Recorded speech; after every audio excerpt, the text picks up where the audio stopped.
Welcome to the Future of Payroll and Workforce Management Insights by HR.com, your go-to resource for insights into payroll and workforce management. From navigating compliance and technology trends to exploring the latest in global payroll solutions, we're here to keep you ahead of the curve. Join us as we dive into the forces reshaping payroll and share practical strategies to optimize your workforce management. Let's get started. Well, welcome everybody to this episode of the Future of Payroll and Workforce Management podcast here at HR.com. I'm your host, Brent Skinner, Executive Community Leader for the Future of Payroll online community here at HR.com. And with me today is Rick Hammell. Welcome, Rick. Thanks for having me. Good to be here. Oh yeah, absolutely. This is going to be a great topic. Looking forward to it today. Now you are the CEO and founder of Helios, which is a new sort of global HCM play, and you launched officially in this quarter, Q1 of 2025. So congratulations on that. Thank you. Thank you. We're super excited. We wanted to build something that was going to be a game changer in the HR industry. So we're a full global workforce management platform, and we're really focusing on simplifying how companies hire, manage, and pay their global teams in 125 countries. It's a huge, complicated, complex sort of thing to solve for. So it's really exciting to hear about folks sort of innovating in that space. Now, you formerly founder, you will always be founder of Atlas. That's sort of an existential thing. One of the first EORs, correct? That's correct. So about 10 years ago, I founded a company called Atlas. At the time, actually, it was called Elements Global Services. And we wanted to revolutionize how we did employee of record. So we were the first one to actually coin the term employee of record. We were also the first ones to have the direct model. And I remember when I built that model, everyone was like, there's no way you can do it. How are you doing it? And it's really funny. EOR is what everyone calls the industry now, and the direct model is the model that everyone's following. So to be part of that and to actually be able to transform an industry, it's very humbling but very amazing. But I wanted to do it again, and so obviously a glutton for punishment. So I found it. Yes. That makes two of us. So um, that's really interesting. And the EOR space is really intriguing right now. We could have a whole other conversation around that, believe me. Um, and I think we got kind of a little bit of a taste of sort of what fires you up around the world of work. But what gets you going? What keeps you going day to day? Like, what's your drive there when it comes to the world of work? What are you thinking about, and what's your passion there? Well, the one thing that I'm most passionate about is actually creating equitable opportunities for businesses to expand their business and compete globally. I think that's really important. Everyone thinks that going global is the Googles of the world, it's the IBMs of the world, the Ubers of the Teslas of the world. What I wanted to do was say, look, there's an opportunity that you can actually compete in the global market, and really you can do that through technology and knowledge. And so the last 10 years, and even before that, when I was just in HR and payroll myself as a leader, I really cultivated a lot of that knowledge and experience and actually said, look, there's a better way to do it. There's a lot of cuts and bruises I got in running those organizations. And so I took that knowledge and built it in ways that we can automate that, either through AI, through automated workflows, or even just leveraging localization knowledge to really simplify that for customers. So whether you are a company that has 10 employees in 5 countries, or you have 1,500 employees in 150 countries, our platform is very intuitive and to you to really simplify that so you can compete in that market. Yeah, yes. You're a problem solver. That's what gets you going, is solving problems in HCM globally. And we need more of that. Um, Speaking of which, payroll, global payroll, that's a big sort of challenge to solve for when it comes to expanding internationally for organizations. Can you talk a little bit about this? I've had all sorts of conversations with all sorts of people around global payroll. It's really fascinating, and everybody's got a little bit of a different sort of take on it. Um, just yeah, share with our audience, what are the challenges there? What is it about global payroll that's can be takes a little bit of elbow grease? Oh, Brett, I'm going to date myself when I say this, but I was doing global payroll when it was Excel files and Shell. So I've Wow. seen the industry kind of transform. I remember when I was working for an organization, I was head of talent acquisition and HR operations. The CEO walks in my office and told me, "Hey, we just hired people in Saudi Arabia, Singapore, Japan to figure out how to get them paid."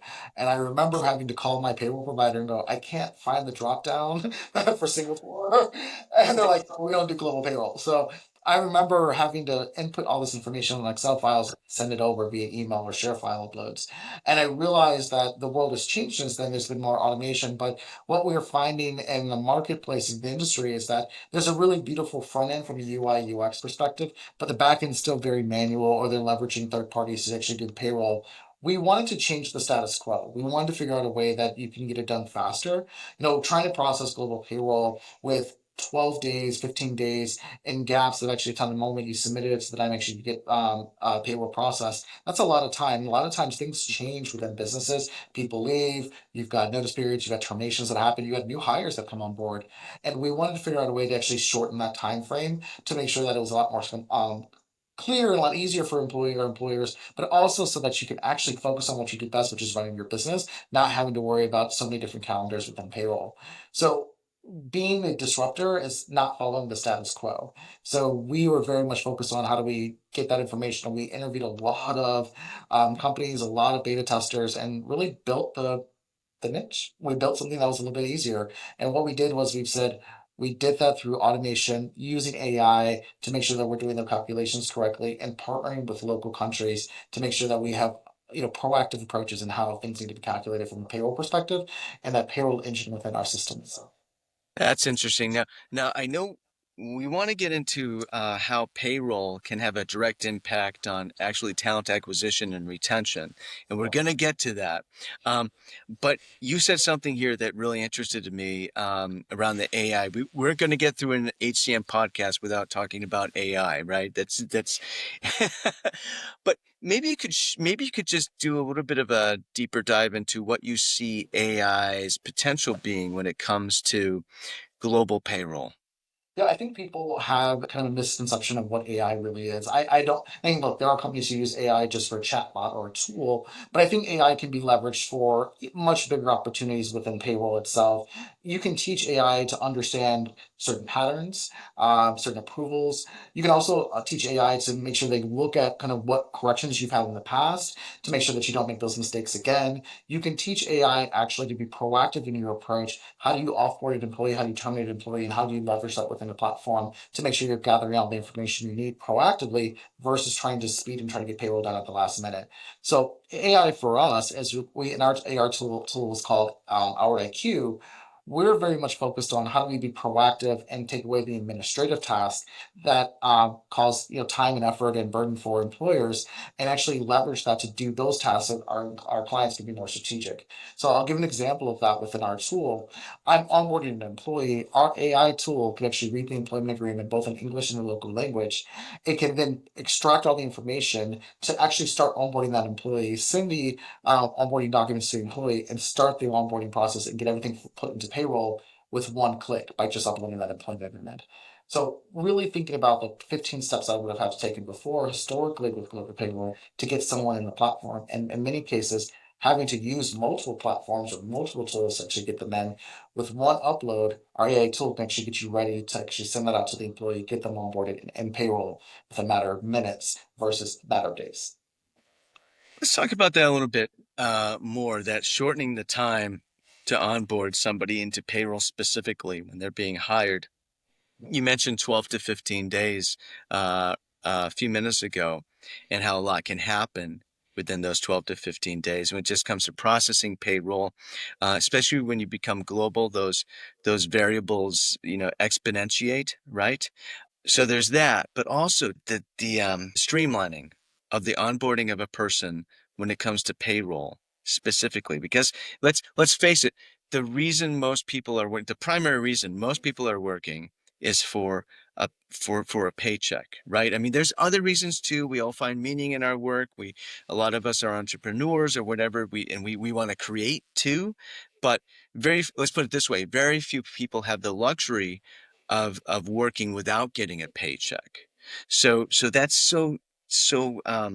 pivotal, just essential. It's like I would call it the founding pillar of hiring somebody. So maybe you could get into that just a little bit more, how important that is with first impressions and everything when you're hiring somebody, and how that is even more difficult globally, and just how that can be mitigated. Well, I think the localization piece is so important to us. This is why we focus on it so much. I'll use the example of the US. If I'm onboarding you as an employee in the US, let's say I'm a UK company, onboarding the US, and I don't ask you for your I-9, your W-4, or your state withholding tax if your state has one, you're going to immediately think something's going to be wrong with your payroll. It's going to create a discomfort, and I'm already questioning, do they know what they're doing in this process? And so, because I'm an employee, and this is my first experience of your onboarding experience, and I have doubts, it doesn't create a really good experience for me up front. And we already know there are plenty of statistics out there that say after two pay cycles, if the payroll is wrong, then employees tend to start looking for jobs because they think that they lost confidence in actually what you're doing. Because in our industry, payroll is one of the most sensitive things because it's everyone's livelihood. It's how they feed their families. It's how they actually live their lives through through compensation. And so when it's messed up, there's a component of trust that's broken. So localization is so critical to that. So when you think about it on a global scale, think about the example I just gave from the US. If you're operating in 10, 15, 20 countries, for example, and that localization, that local employee in that market doesn't get the right pension. Let's say in Australia, they're not enrolled in superannuation. In the UK, you're not asking for their P11 forms. You're not asking for certain things that they're used to in a normal setting in that particular country as an employee, then they're going to create doubt. And then what are you doing? You're having to constantly answer questions. Even if the payroll is right, they're going to still doubt it because you didn't ask the right questions. And so we were critical in building localization for us, not only just language, but what they're used to. The look and feel, for example, how our platform is set up for the Asian market versus the Western market. We want to make sure that we were very much focused on supporting that localization to ensure that you create that opportunity for success and making sure that you're focused on retention through that initial impression that you get when you're onboarding within that. Because I think what a lot of people forget is that Helios, for example, is a representation of our clients to their employees. And so our platform is actually, they chose our platform, which means we're setting them up for success and we're an extension of them. So if something's wrong with us, the employee thinks something's wrong with the company. And so we want to make sure we're very much focused on the overall experience for the employee. And we've spent a lot of investment in that, actually, not just the client experience, but the overall employee experience just for that purpose. So a couple of things I'm hearing. So one kind of struck me is, leveraging those local providers for payroll. Uh, some a lot of times because that's the way you do it anyway, right? But also they understand the culture of that region best, right? So there's an accentuation or a bolstering of the employer culture for the employer using Helios leveraging that LLP, right? And so it's just sort of a virtuous circle there, right? Well, what Helios has done, which is a little bit different with the status quo, is that although we do leverage LPPs, all of that's done actually up front. So we've leveraged all the work up front. Our system actually does all the calculations. Our LPPs are used for tax payments and making sure we're statutorily compliant in that particular country, where the client actually has that readily available to them directly in our platform. Okay, okay. Yes, And we're a by little bit different in how that's done in the marketplace today because the status quo is not working. Companies don't like to have to wait to hear back from LPP. They want to get it done a lot faster. What we focused on is how do we get that information readily in front of the client? How do we get the calculations in front of the customer? How do we make sure that they can make changes right off the bat and shorten that time frame?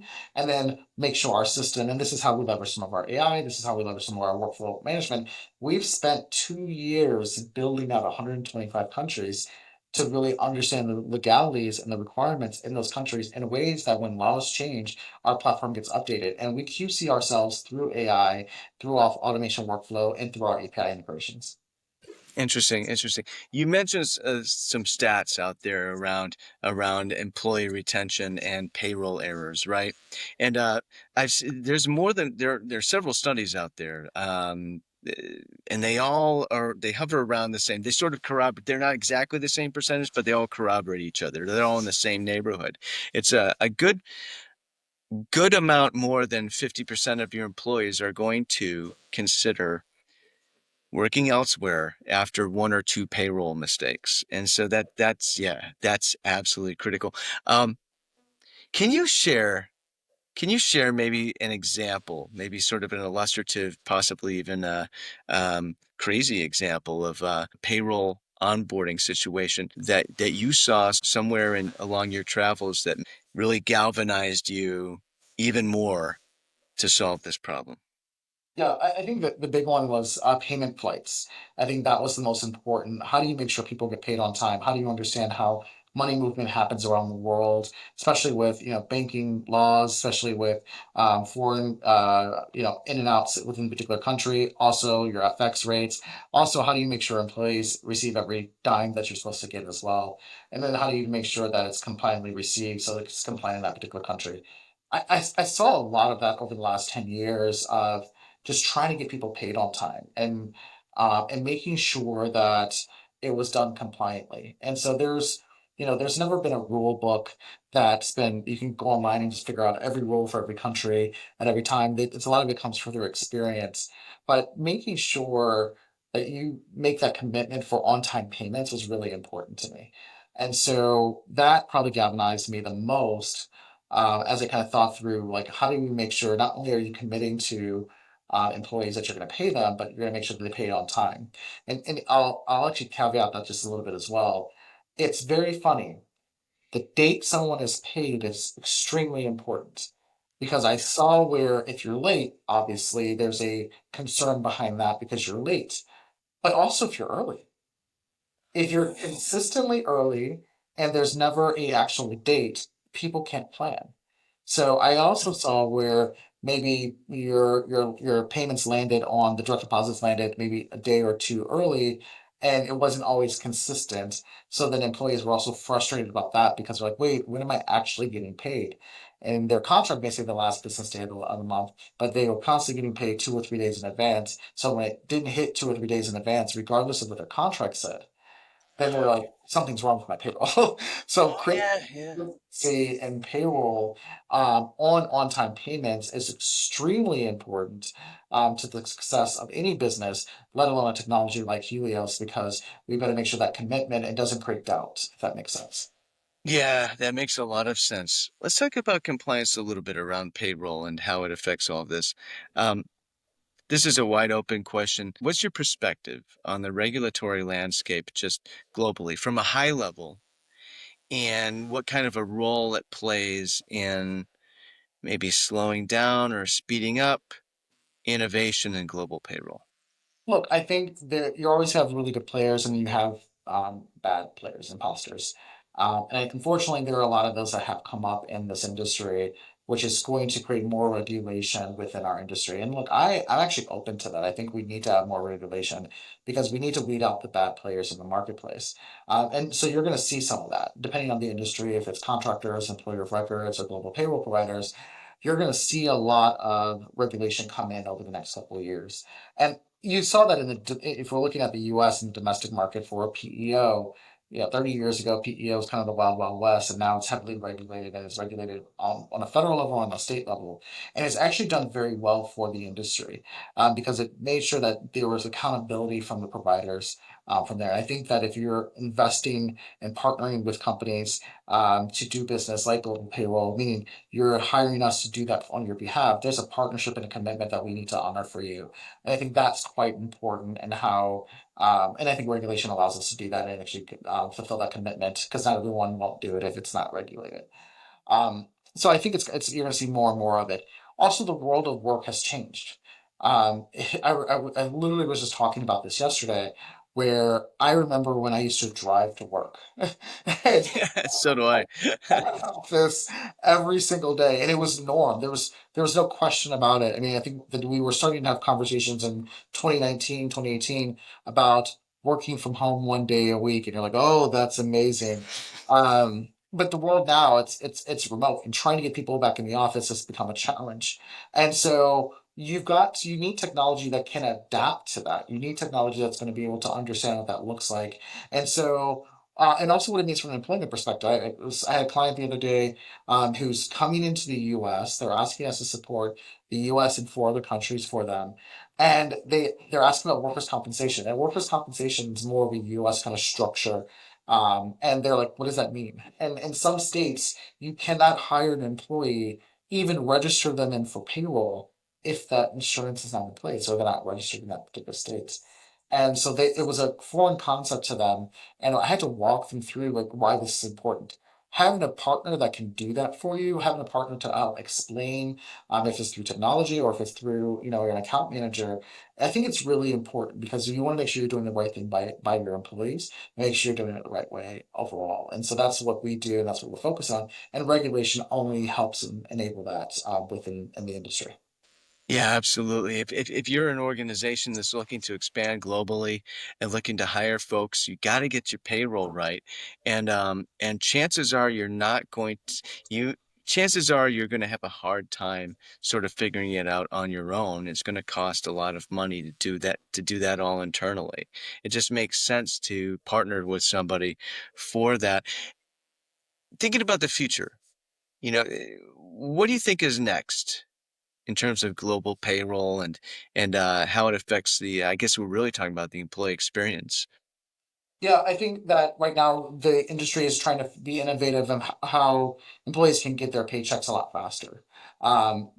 Unfortunately, we live in a world where people are living paycheck by paycheck, and sometimes a week is not good enough. Sometimes 2 weeks is definitely not good enough, and so you're starting to see things like a daily pay come up from a concept. I think that's going to continue to go that direction. The next generation, I jokingly like to say my nephews, they're brilliant individuals, but how they make as much money as they do on Instagram and TikTok, I have no idea. And definitely the entrepreneurial blood is in their skin, but they get paid. They look at it from that perspective, and they're looking at how they can get as much money or how they can make money and not have to wait a week, 2 weeks, 3 weeks for their paychecks. So daily pay is going to be a big one that's going to come, especially in the gig economy. You're also going to see regulations in regards to the 4-day work week. Sometimes we hear 4-day work week, that's 32 hours a week. A lot of companies are saying, well, 4-day work week means 10 hours a day, 40 hours a week, but only on 4 days. And so that regulation, what that's going to look like, it's going to change. And the game and how people are being paid as well and how people are going to work. I continue to see the investment in remote work. Studies have shown that there's been a lot of success with organizations who've been able to hire the best talent around the world. So not just having to hire people in your zip code, but hire people anywhere and everywhere. That freedom, that flexibility is going to be key, but the regulations come with that because it's different than your home country. And then also that flexibility in employment. You're going to see a big expansion in contractor pay solutions. You're going to see a big expansion in the employer of record model, and you're going to definitely see global payroll.